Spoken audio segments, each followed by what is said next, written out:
I watched every episode of The Sky at Night. And I absolutely. It was an ulterior motive. It was on quite late. You know, you can stay up late. Oh, I'm watching this, you know, Sky at Night, and then I'll have a look at Panorama. You know, it's but and the moon landing. You know, great stuff. Sputnik, the whole business. Of course, I was able to visit the first Scottish satellite a couple of weeks ago, which is in Maryhill. The final frontier. And I'll tell you, the one of our fantastic newspapers, which I'm sure could be represented tonight, which is why I love the Sun so much. I did you know, this is absolutely. I did it's in the science park in Maryhill. This is a Scottish satellite. It's a nano satellite. You know, it's about this size, and it's getting launched by a Russian. Russian rockets taking Scotland's first satellite into space, and this is the future. We're going to dominate the nano world, right? And this company is a really great company. Anyway, I did a release around this with all sorts of disastrous puns, you know, and like Maryhill, the final frontier, and we're boldly going here, and all the rest of it. Obviously, the Sun didn't take the joke at all. You know, they demanded to know why I was speaking in this gobbledygook. And I'm looking at the paper saying, it was a joke! You know? But, it was two things. One, it was a great time, because it seemed like, you know, if you'd asked me in 1969 when a human being will be in Mars, I would have said, no, 1990 or something like that. It seemed that the whole thing was opening up, and Star Trek obviously widened people's horizons and that. But secondly, I think it's amazing that Scotland is finding our niche in space.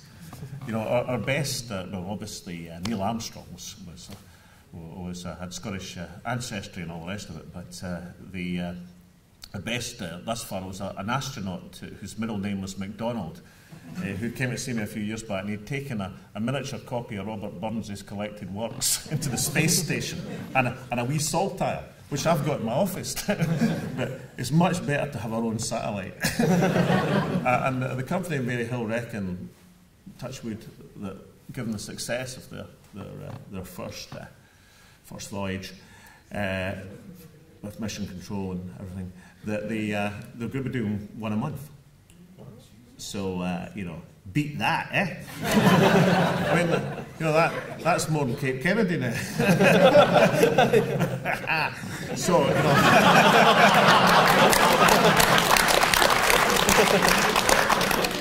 and it's more than Edinburgh as well.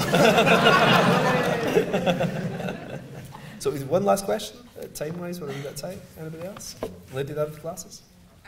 As a Trekkie, and as Star Trek has evolved through TNG and Deep Space Nine and Voyager, how do you feel about that? Is he still there with the original, or do you follow him all the way through? Well, let's put it this way. I recorded the digital remaster, the original, the other day, but on my Christmas tree I've got a wee model of 7 and 9.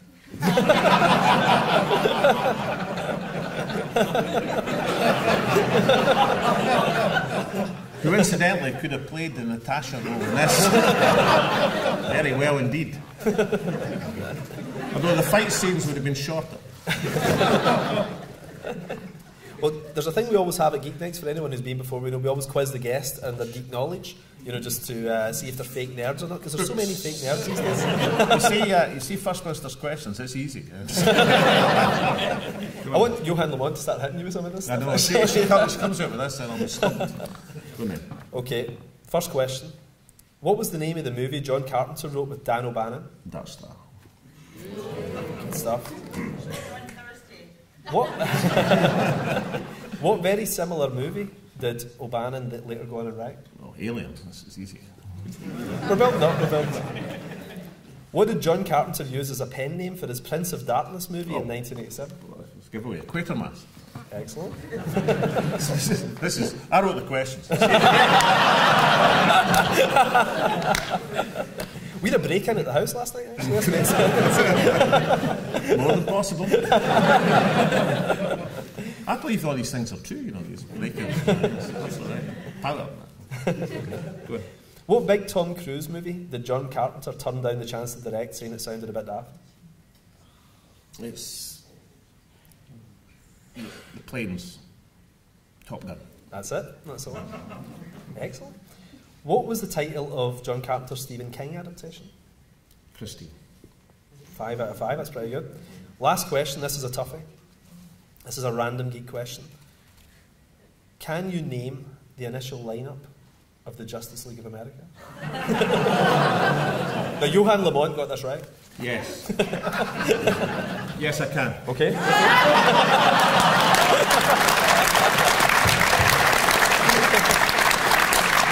Hang on, here's the answer, Jim. How many are there? There's 7 in total. 7. 7. Superman. Okay. Batman. Okay. Wonder Woman. Okay. Linda Carter. Does that count as 4? Green Lantern. Yep. Flash. Excellent. The last one's the hardest. No, it's not. Okay. It's tonight. It's the Martian guy. Excellent. Martian homicidal maniac. Martian man-eater. Close. You want to go for it? Martian person. A Martian guy with who was kind of like Flash, except he had a narrower costume at the head. Can anybody help out? Man. There we go. That was I pretty was good. there. I was there.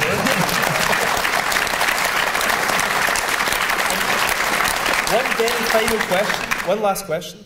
You're a sci-fi fan. You've got the keys to power, access to all these files. I have. Yeah. Have you ever looked to see the UFO stuff going on in Scotland? Have you ever had a wee look? No, I'm too busy watching movies at night. I was just we've discussed this before, Yeah. and I was talking about there used to be a councillor in Falkirk district, an independent councillor called. He's dead now. He's the late Billy Buchanan, and he was an inveterate correspondent. And we also remember there was this piece about that Tony Blair had just become Prime Minister. And as I say, my hometown's Linlithgow, and the Linlithgow Gazette and Falkirk Herald. And there's this massive piece in the Falkirk Herald. Buchanan demands answers from Blair. You know, is it about your economic policy? Or had he detected he was a warmonger about to launch illegal wars before you knew it? No, he said the people, this was what he said, Billy Buchanan said to Tony Blair, the people that you and I represent, Prime Minister, demand answers to the Bonnybridge Triangle.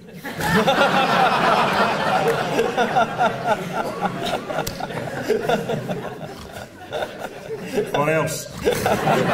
So we've got lots of correspondence from Billy Buchanan, but there ain't anything interesting that I've seen. I'm always meaning to. I'll tell you what I'll do. I shall order up the files, and I'll come back for the next festival, and I'll tell you everything.